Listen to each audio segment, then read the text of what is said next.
Today, I am so excited to welcome Lynda Heyden-Carroll, a dear friend in the shamanic circle, a dear friend of many dear friends of mine. And I'm so grateful to have her here to talk about her amazing story with us. Welcome, Lynda. Thank you for being here today. Thank you, Laura. Thank you for inviting me. It's, I guess everybody's life is a journey and it continues. My background is in finance and accounting. And when I moved to Ottawa from Montreal, I tried to work in the public service at that time. It wasn't nothing was happening for me. So I went to private industry. So within the realms of private industry, I've worked in the construction industry. I've worked at the University of Ottawa in the engineering department. And so my life here has been full of many different experiences, many different work fields, many different areas. And I have to say, when I look back on my life to today, it's interesting to see how living here has been so helpful and pretty special and amazing for me and to me. Of course, things happen to us in our life, and that changed my focus on where I'm working, what I'm doing, and how I'm doing. So I got very interested in the work of spiritual healing, energy medicine, Reiki, quantum to shamanic Reiki, all the healing energies, because at that time, this is what I needed. And as I delved into it and studied and continue to study, I realized it's not only for myself. I could share my experience. I could share my studies. I could share like a real life story. It's not something that I have read about. It's, as for all of us, we have all had something happen to us and for us that has impacted and changed our lives. That's beautiful, Lynda. And I love the way that you said happened to us and then you said happened for us. Because as we move through these situations in our lives, when we begin to shift our perspective, which is what I'm working with in presenting all these different stories with food, fields, and banana peels, it's to help shift people's perspective on disease and health and really life in general. So I love the way that you brought that up. And the interesting thing is you did all of this work in finance and corporate world and all those things. What are you doing now for work? Okay, so I do have a client base with spiritual healing and energy medicine with Reiki. I also have clients in the corporate world working with their employees. I have to tell you, that is really interesting. I never ever thought that I could take this work into a corporate environment. It started off with a company with just maybe 6 or 8 people. And now I have another company that has more than 25 employees. For me, it's fascinating to see not only what happens to the individual employees, but what happens to the whole corporation. Like it happens, when you're speaking to the CEO or the president or human resources, and yes, people have left their jobs. They're because all of a sudden something has happened, and they're saying, "This is not what I want." Yes. And then I get a call, Lynda, they left. It's like, and I go, yes. Room for somebody else to come in who That's is it, in alignment with that spot. Exactly. So it's all of this work, I have to tell you, is so very special to me. It even has an impact on my volunteer work, where there's kids there, and to my own personal life. It doesn't affect one area. It doesn't impact one area. It doesn't heal one area. It's everything. Absolutely. So, well, we have to get into your story now, because now we know what you've done. You've gone from the corporate world and you've moved into supporting people with corporate and shamanism and energy medicine and Reiki and all of those things. And there's been a shift in there. And that's what we're here to talk about today, is we're here to talk about your experience and what you went through, in hopes that we can share this with people who maybe have experienced loss like you, or maybe are going through a period right now where they could use this information as a tool, maybe to seek different and alternative ways of coping with their loss. Lynda, we've been talking a lot in Food Feels and Banana Peels about ourselves as individuals and as a whole being. And in order to be a whole being, we know we have this physical body, but we also have the emotional, the mental, and the spiritual aspects of us. And so for many people that I've talked to so far, it's been about the physical manifestation of the disease has been when they've realized there's something imbalanced in the other bodies. And for you, your story is a little bit different. The imbalance wasn't necessarily in the physical body, while you had manifestations of that, which we'll talk about. The imbalance was spiritual, mental, and emotional for you. Can you share with us, Lynda, a little bit about you and your story? Okay. Well, my story was the accidental death of my daughter. She went away for the weekend to a condo we had in Tremblant and was on a paddle boat with a girlfriend.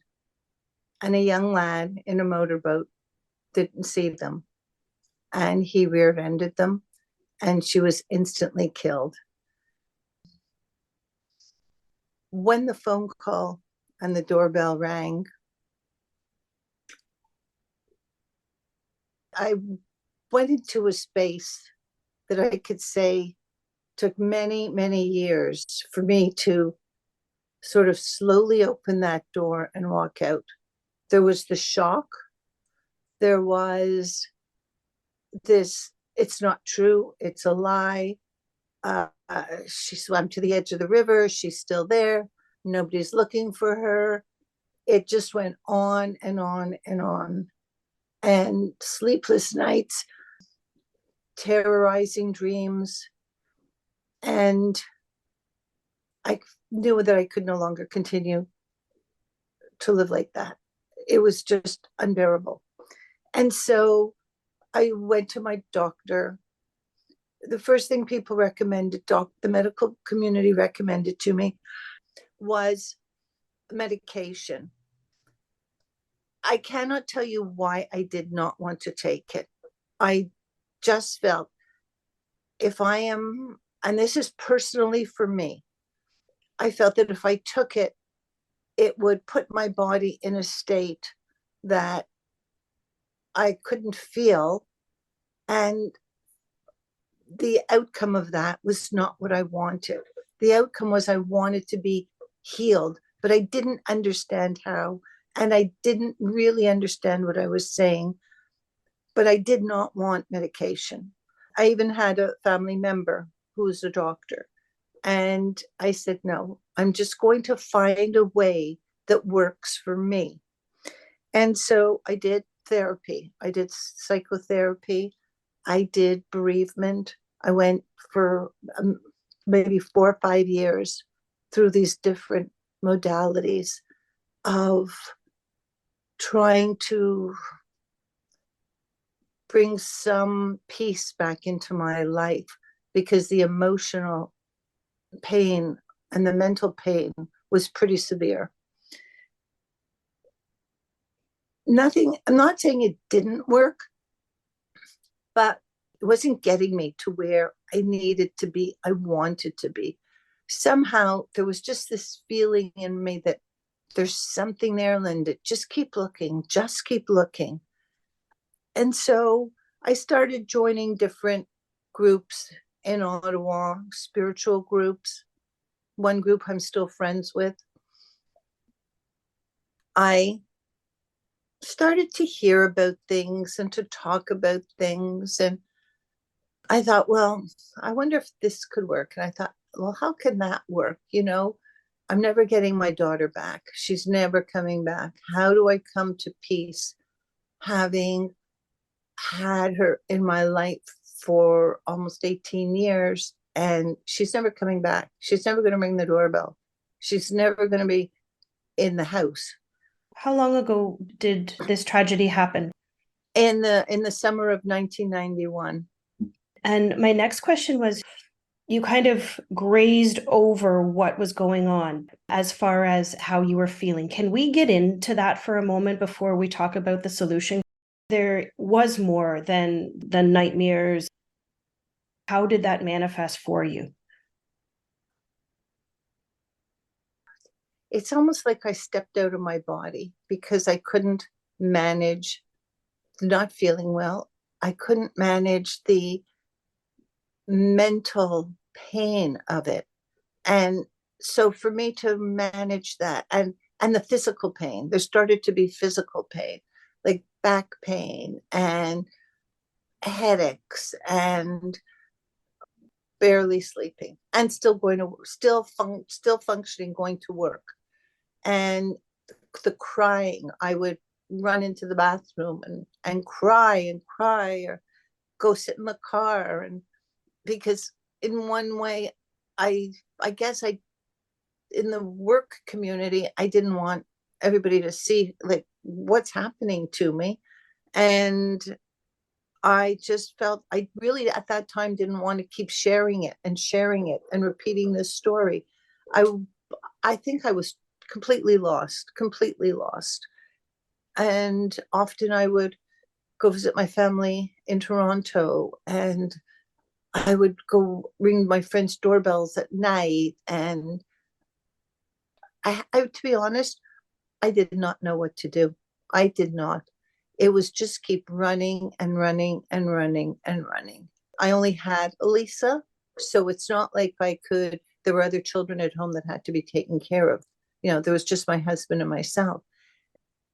We were both in a state of disbelief.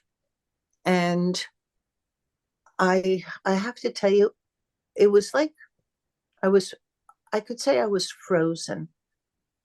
My survival had to be to see how much I could not feel. And that was my own personal choice, I think, but it was not by a medication.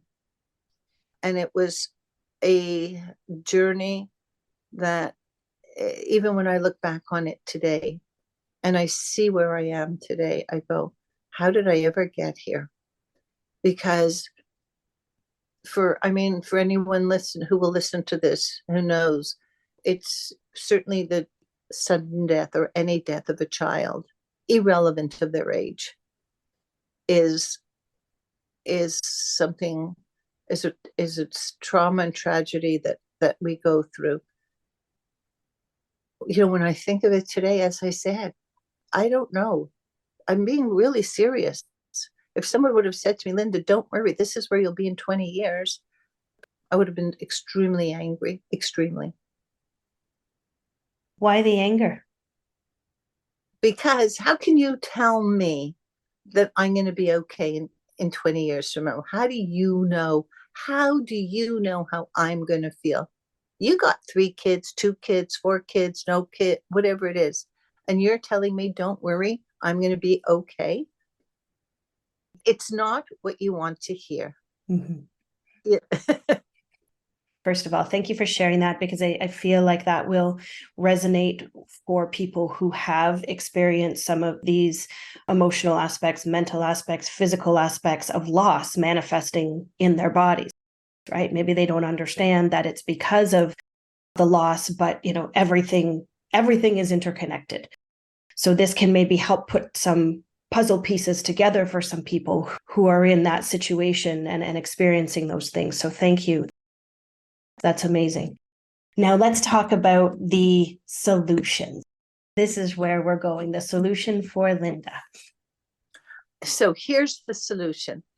Lynda tried many, as I said, many. I went in, I did the medical community, and I absolutely believe that there is a meeting of the medical community and the healing community. There is both walking the same path. I This was the agree. key. This was the key for me because I did it. I tried, I worked with it. I'm not going to say it didn't help. It did help me. But I don't have, it's not, I'm not a word of patience, but I'm always looking for, okay, what's going on in my life? And so I eventually could get to a point where I woke up one morning and I said to myself, if this is what life is going to be for the rest of my life, I don't know what I'm going to do. I cannot live with this pain, physical, mental, and emotional, and spiritual for much longer. I was starting to get physically ill, like quite physically ill. And that to me is always a marker. As soon as physical health starts to get impacted. And so a friend of mine called me and said, Lynda, there's this program starting in January. What kind of program? I'm not telling you, but show up. So there's a program, it's for 2 years, show up, and you're not telling me. She said, yes. I said, she said, if I started to explain to you and tell it to you, you wouldn't come. I said, okay. Do you know what? I have nothing to lose because I'm at my wit's end. I can't manage this much longer. And so I went. Now, it was a significant investment too, right? It wasn't just like, hey, it's going to be a couple $100 out of your pocket. No, it's not. This is going to be time, a couple of years. 2 years. And a significant investment as well. And you're still in the dark. Literally, I have no idea what I'm going to. Bring a chair. Okay. And maybe water. So I go and I see these people walking in and I'm going, I don't know about this. But anyhow, I go in and I sit there and I was much more, I don't know if the word is shy or reserved or you sort of embarrassed. How could I take this story? Do people want to really continue hearing this story? It's a number of years later. And so I go and it's all about spiritual healing and energy medicine. And I'm listening. Some of it I understand and some of it I don't understand. And it's for a weekend, Friday night, all day Saturday, all day Sunday. So I'm committing to this because I have to commit to something. My health is not good. I would say by the maybe 3-4 months into the program, I started to see very subtle changes, like maybe I slept an hour more. But I'm going to tell you after, 8th month out of 2 years, I'm out for dinner with some girlfriends and they're all crying and I'm laughing and they're crying. And I'm going, what did I just say? What did I do? How can I make 5 of my girlfriends cry? And I'm laughing. And I say, what's going on? What happened? Did I say something? Like, is there something you said and I missed it? And they said, Lynda, we have not seen you laugh like this in many, many years.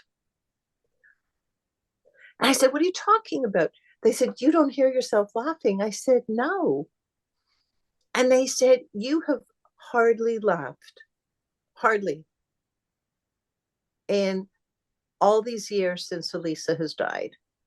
You smile, but you don't laugh. And you don't hear yourself laughing now. Well, of course, we then, ordered a bottle of bubbly and we celebrated. That was again, oh my gosh. And I didn't even realize it. I didn't notice it. And when I first registered for this program the first time, it was just to heal myself. I just needed something for me. And it was this process of ceremony, of journeys, of learning, the understanding the physical, the mental, the emotional, the spiritual bodies. Like to me, We had a physical body, and we had, and we had, and yeah, we were upset, we weren't upset, but not to the depth that I understood this. And as we went further and further into the program and the studies and learning the ceremonies and the healings that happened and the sacred space we worked in, it was just, I would come home in awe of myself. How is it possible that this man could help me so much? Let's tell everyone who this man is, because this man is the common thread in many of us that I'm actually working with and presenting in this podcast. Same for me. Without him teaching me about me and me doing the work, I don't know where I would be. So this man is in Ottawa, Pete Bernard of the Eighth Fire. And it's funny because when I say to him, thank you for, for what you have done, and he said, I didn't do anything. Yeah, it's, you have to do the work. You know what? The bottom line is, you have to, if you want to change your life, you have to sign up. And you don't sign up for a day, a week, a month, a session. You're signing up. If you want to change your life, you commit for the rest of your life. Because absolutely. I have to tell you, I still take programs. Yes, absolutely. I still register. And it was when I finished that 2-year program, the first one, and I did that in 2007. So it's a lot of years after Lisa passed away, that I tried many different things within, like I say, the medical community, and, seeing someone else and meeting someone else and talking. It all helped me because it brought some peace to me. And then what I find really wonderful now is because I have used both sides, the medical community and the healing community, I have the knowledge of both. Yes. I have the understanding of both. Yes. And I've done both. It's not like I can only talk one-sided. No, I could talk about both sides. I'm in the same position, Lynda, and really it's coming back to these communities that I firmly feel needing to integrate with each other, needing to see the benefits of both, right? Allopathic medicine has its place, has saved my life a couple of times now. Like, without it, I don't know that I would be here. However, medicine is not the reason that I'm living and happy and healthy right now. The reason I'm living healthy and happy is because of the holistic tools that I've come to use. I wanted to touch on what you said earlier, because you said basically that Pete said, no, he didn't do anything. And he's very humble, and he is very much like that.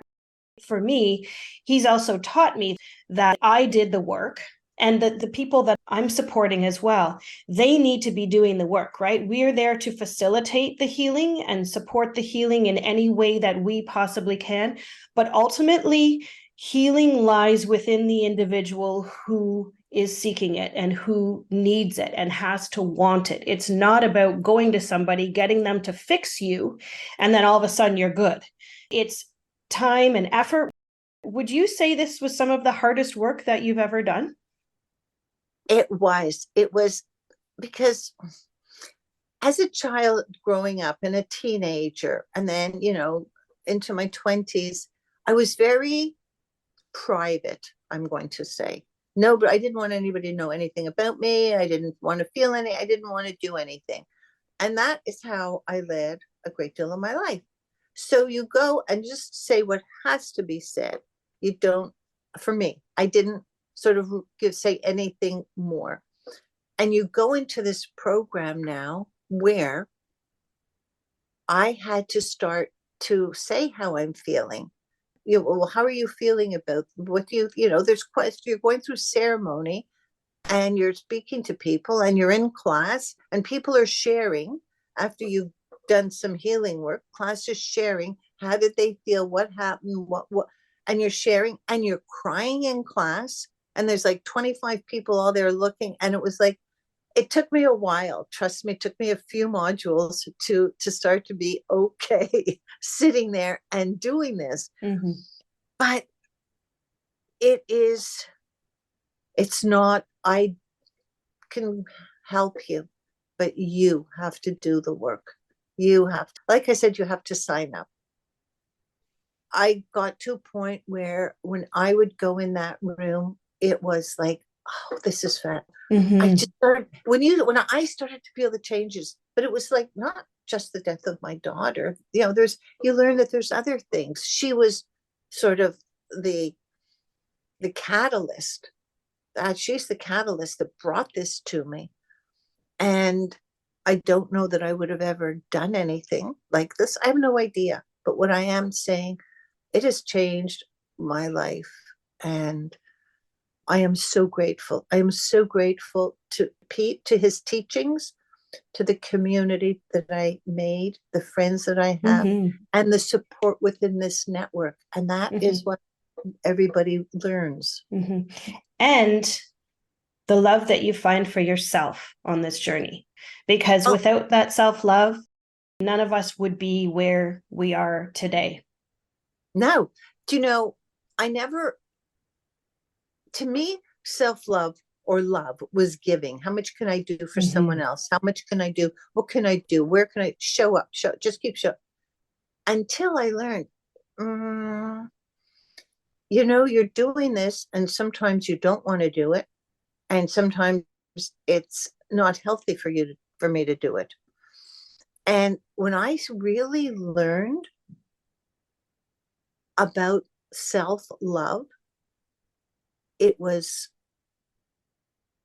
I don't know, it was like these light bulbs went off all around me because now I first take care of me. Mhm. Because if I can't take care of me, I can't take care of you. Absolutely. Yes. So the first thing I do is about what does Lynda need? What does Lynda want? What is important for Lynda at this moment? And yes, there are times I may not want to do something, but it has to be done. Show up, Lynda, you have to. And I do. Do you know what I mean? There Mhm. are things that come happen in our life. But what I am saying is, so I thought like self love was like almost selfish. Like, Mhm. how could I come first? Yes.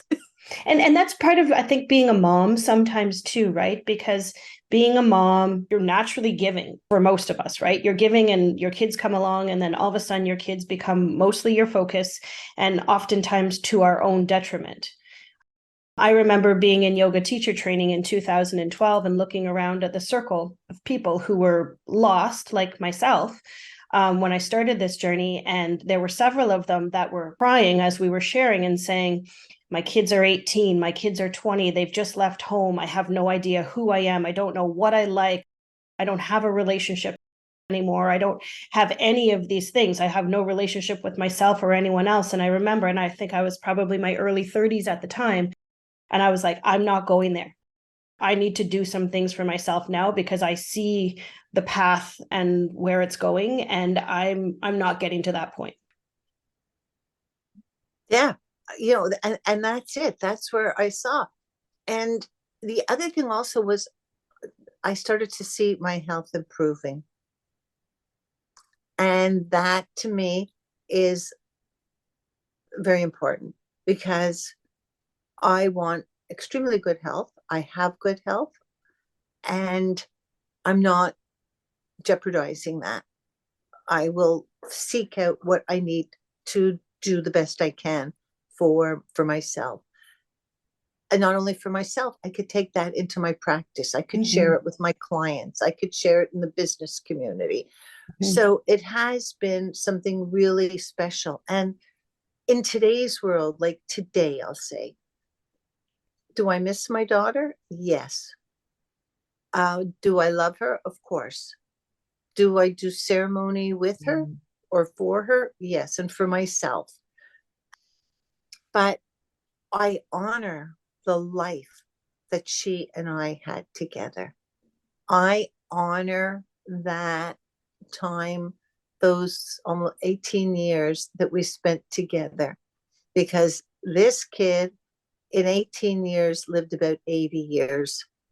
And this mother was like, just keep going, just keep going. As I think it's with everybody, they get involved in all these things. And when they are passionate about it, you just keep doing it. Mhm. So, I mean, it certainly changed my entire life in what I study, how I work, what I do, my belief system, Yes. my ceremonies, my healing, self-healing. It just, the interests that I have in the world have changed. They've Mhm. widened.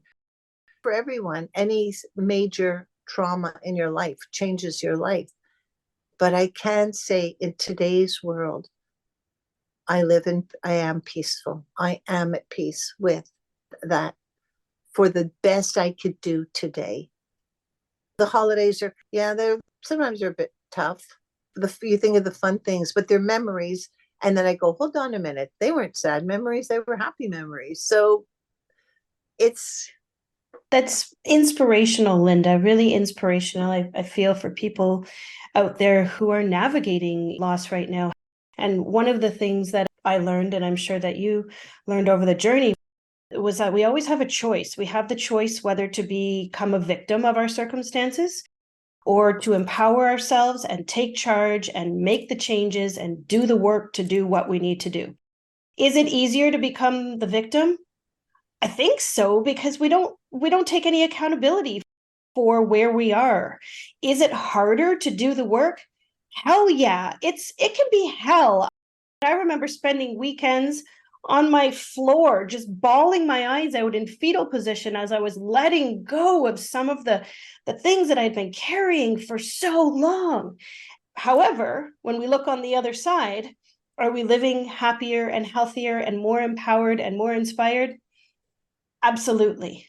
I would never change my life to go back to where I was. Never. In terms of the pain, the trauma, just this lost feeling, and you don't know where to go. I did not know where to go. What do I do? And you just keep running and running and running, and you try, this, and I try that, and I try within the allopathic world. And like I said, part of it was excellent for me. But when I finally found the other half with Pete and his teachings, It essentially brings you home, yeah, brings you home to yourself. I have a couple more questions for you before certainly. we wrap up. Thank you so much for sharing. Is this the first time that you've shared all of this openly? Yes, it is on a podcast, absolutely. Because I figured, oh, how can I do this? Am I going to say the right things? Is this what people want to hear? Is this boring? You sort of, I'm judging myself, right? And finally I figured, no, people have to hear this. People have to know that if you're struggling, you have a choice. There is other ways. Try it. I mean, when you try it, it's not like you have to do it for the rest of your life. But what if you tried it once or twice or three times and it started to make a difference in your life? You've invested 3 hours of your life for the rest of your life. That kind of brings me into the last couple of questions. I think you've kind of covered it, but just to sum it up for people, your biggest teaching, learning, understanding from this experience. The life I live today, the joy, the happiness, the laughter, the caring, and the love of myself. Because that love that I have with myself, a deep love, is now what I could share with others. And I could tell you some things that have happened to me. You can't say to me, you don't know, because I do know. And I do know where I was, and I do know where I am. And that's what I want people to know. You each have the choice. Invest a few hours of your time. Try it. If it doesn't work, it doesn't work. Try something else. Do not give up. There is an answer for you. Love that. That was my last question, Lynda, and you totally nailed it. It's what do you want to tell people based on your experience who are going through the throes of loss and grief and despair and all of those things? Try Right. something, try something Try else. something. I also want to share with people, it's not just a death, it's a divorce, it's selling your home, it's moving to another country, the kids are moving out. Some people have their dog or their cat. There's so much. It's not for me to judge that on a scale, oh no, this is the death of this member or that, no, there is no scale. Everything that happens to each one of us has happened to each one of us. People have said to me, oh yeah, but you only know about the death of your daughter. No, that's a part of it. That is showing me what I can do and what I can share. But it also took me to a depth of loving and caring and wanting people to realize that there is something else out there. Keep searching. Do not stop until you found it. It's there. It. I did it. So if I can do it, anyone.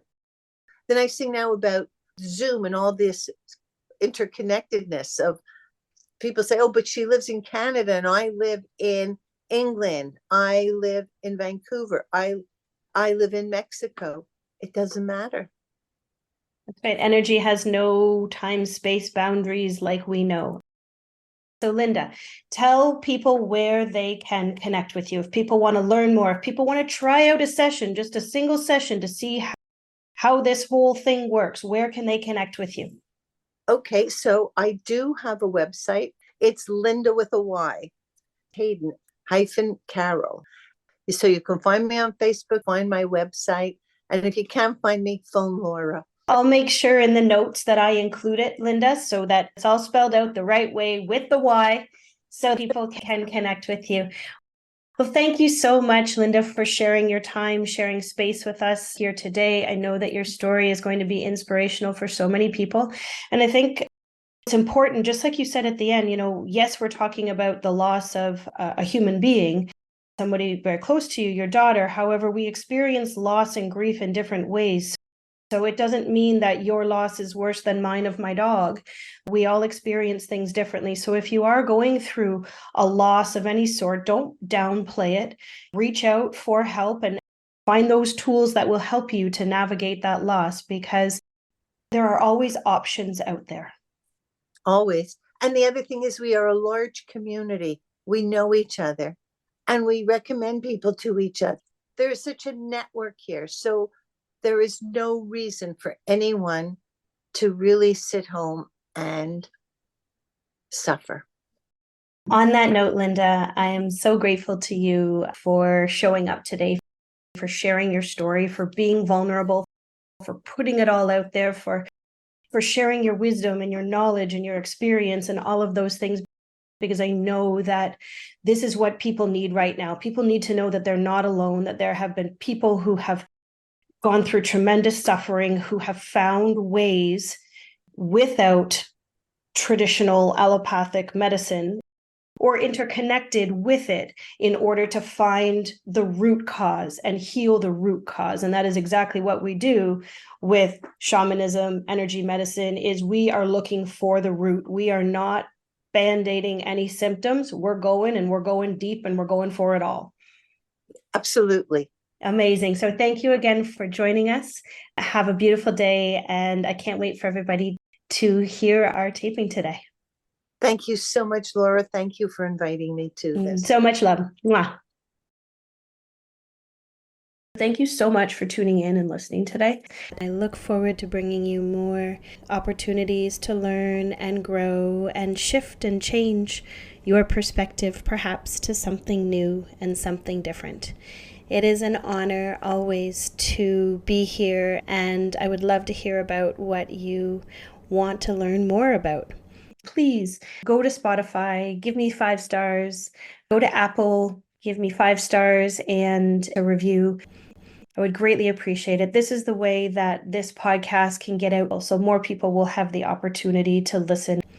There will be another episode dropping each week. Keep a lookout for that, Apple and Spotify.